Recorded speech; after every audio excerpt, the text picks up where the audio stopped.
निर्दोष परमात्मने नमः। हमारी पवित्र भावनाएं कैसी हों, उदात्त भावनाएं हों जो हमारे जीवन में मंगल लाएं, हमारे जीवन को आनंदमय करें, जो केवल हमारे जीवन को ही नहीं हमारे आसपास रहने वालों का भी जीवन सुखद करें, आनंदमय करें। किसी के भी अप्रसन्नता में कारण हमारी भावनाएं ना बने। जिनको अप्रसन्न होना है, दुखी रहना है, वो उनकी स्वयं की योग्यता है, लेकिन मेरी भावनाएं ऐसी हों कि कोई भी सुखी ना हो, क्षमा कीजिए, कोई भी दुखी ना हो, किसी के दुख होने में मैं कारण ना बनूं, मेरी सोच कारण ना बने, मेरा कार्य कारण ना बने। मैं स्वयं भी हर परिस्थिति में संतोष धारण करूं, समता धारण करूं, क्योंकि जगत में परिस्थितियां तो बनती ही रहती हैं, बदलती ही रहती हैं। सृष्टि का काल चक्र है, संयोगों का वियोग होना, जन्म हुआ है तो मरण होना, यह एक सामान्य नियम है। व्यापार करते हैं तो लाभ हानि होता ही रहता है। अब उन लाभ हानि के प्रसंगों में हम कैसे मस्त रह सकते हैं, आनंदित रह सकते हैं, ये हमें अपनी सोच बनाना है। इसमें कोई दूसरा कारण नहीं बनेगा। कविवर कहते हैं, होकर सुख में मग्न न फूलें, दुख में कभी न घबरावे। ऐसी मेरी भावना बने, ऐसी सामर्थ्य हो। हे भगवान, मुझ में वो सामर्थ्य आवे। मैं भगवान से कुछ नहीं चाह रहा हूँ। हे भगवान, आप मेरा व्यापार चला देना, कहीं नुकसान हो तो उसमें फ़ायदा करा देना, ये अपेक्षा नहीं है। लेकिन मेरे बहुत पुण्य का उदय हो तो उस पुण्य के उदय में भी बस मेरे अंदर वो सामर्थ्य पैदा हो कि मैं अहंकार नहीं करूं।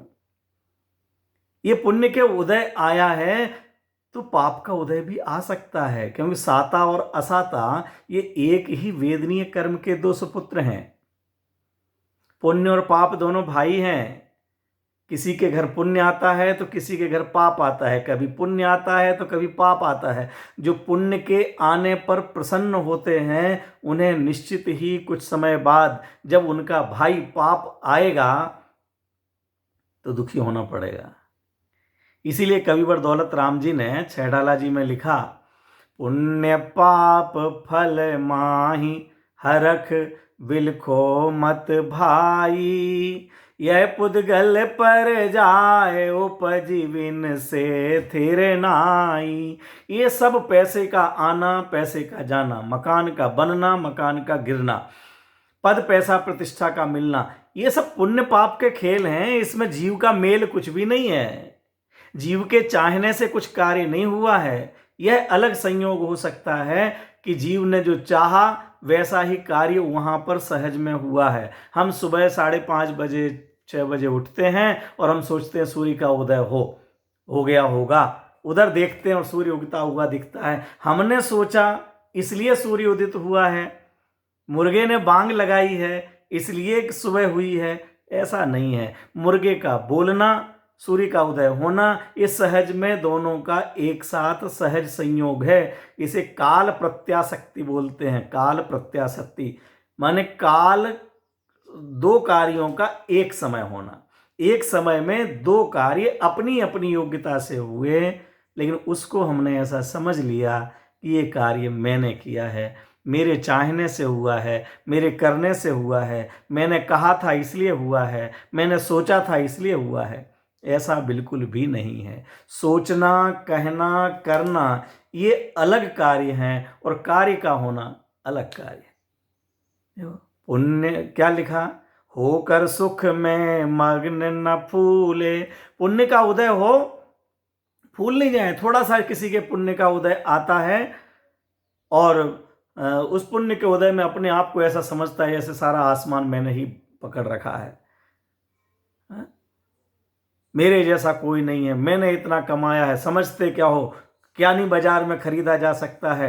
अकड़ करके चलना, यहां तक कि अपने परिजनों का अपमान कर दे, देवशास्त्र गुरु का अपमान कर देता है अहंकारी जीव।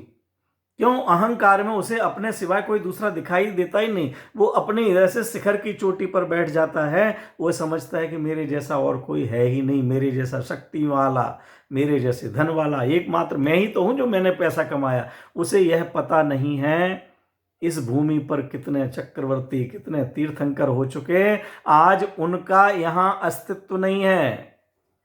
वो चक्रवर्ती राजा आदि आज यहां पर नहीं है, हम कहां जाएंगे? कविवर पंगत राय जी ने पंक्तियां लिखी बहुत ही सुंदर।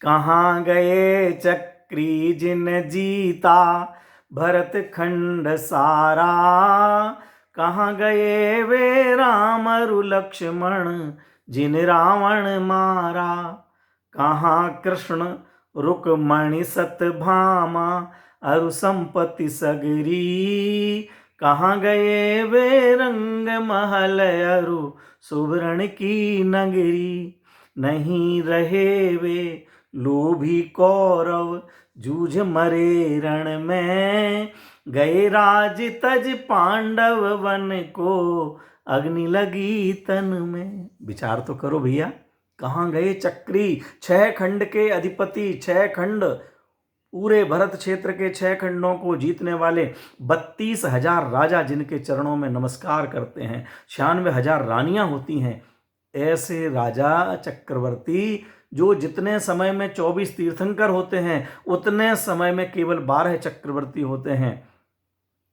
वह 12 चक्रवर्ती भी आज यहाँ नहीं है। कुछ आत्म साधना करके मोक्ष चले गए और कुछ उस चक्रवर्तित्व में अनुराग करके, आसक्ति करके, चक्रवर्ती बने रहते हुए, उस परिग्रह के बीच में रहते हुए साथ में नरक चले गए। लेकिन यहां नहीं है।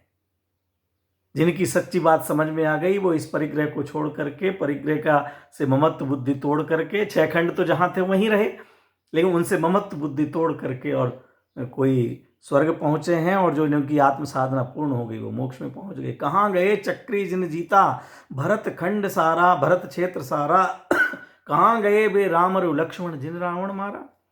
रावण इतना बलशाली, 3 खंड का अधिपति, अर्ध चक्रवर्ती, उनको मारने वाले राम लक्ष्मण आज वो भी नहीं है, एक ऊपर एक नीचे, कहाँ चले गए?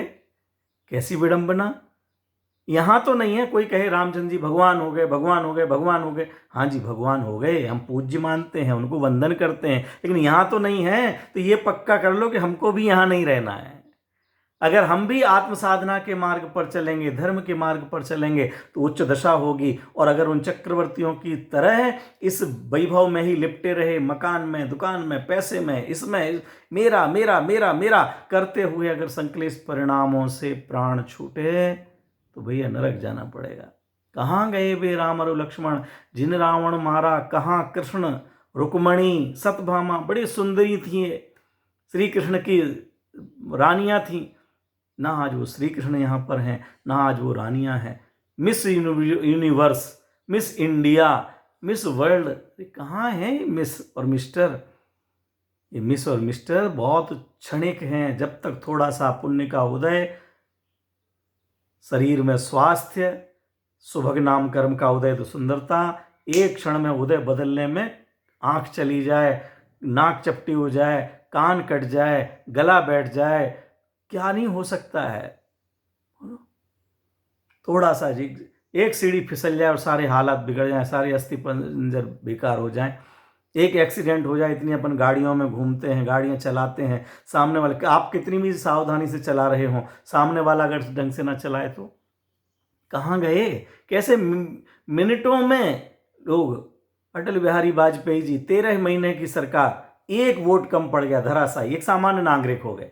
इधर प्रधानमंत्री, और एक वोट कम होते ही 1 सेकंड में प्रथम नागरिक हो गए। पुण्य का उदय आया तो जिस व्यक्तित्व को कोई ज्यादा जानता नहीं था, आज भी नहीं जानते, ऐसे एच.डी. देवेगौड़ा देश के प्रधानमंत्री बन गए, और आज वो अपनी पार्टी के स्वयं ही अध्यक्ष, स्वयं ही सब कुछ हैं बस, और कोई कहीं नहीं नंबर आ पा रहा है। ये सब पुण्य पाप, कहाँ इतने बड़े विशाल देश के प्रधानमंत्री और कहाँ एक सामान्य सांसद ही बन पाते हैं। ऐसी दशा ये पुण्य पाप की है बंधुओं, इसमें बहुत विचार करें। हमारा पुण्य का उदय है, सद्भाग्य है, बहुत कुछ संयोग मिले हैं, धन वैभव आदि मिला है, उसमें अहंकार नहीं करें। उस धन वैभव को आग लगा देने की बात नहीं है, उसको नदी नाले में फेंक देने की बात नहीं है, लेकिन उसका अहंकार नहीं करें। दूसरों के पास वो साधन नहीं है तो उनको दीन, कमजोर, बेकार, निरर्थक, अपमान करने योग्य ना समझें और मेरा सबको ही सम्मान करना चाहिए ऐसा ना समझें। सहज संयोग है, आज है, कल रहेगा नहीं रहेगा, लेकिन हम तो रहेंगे ना। मैं तो कल भी था, आज भी हूं और कल भी रहूंगा। मैं वो तत्व हूं, मैं वह ज्ञायक तत्व हूं, मैं वह जीव तत्व हूं जिसे जीव कहो, हंस कहो, प्राण कहो, प्राणी कहो। मैं वो हूं, अनादि अनंत चैतन्य तत्व, जानन हार, ज्ञायक आत्मा। उसका विश्वास करें और इन संयोगों पर ना इतराएं और ना दुखी हों।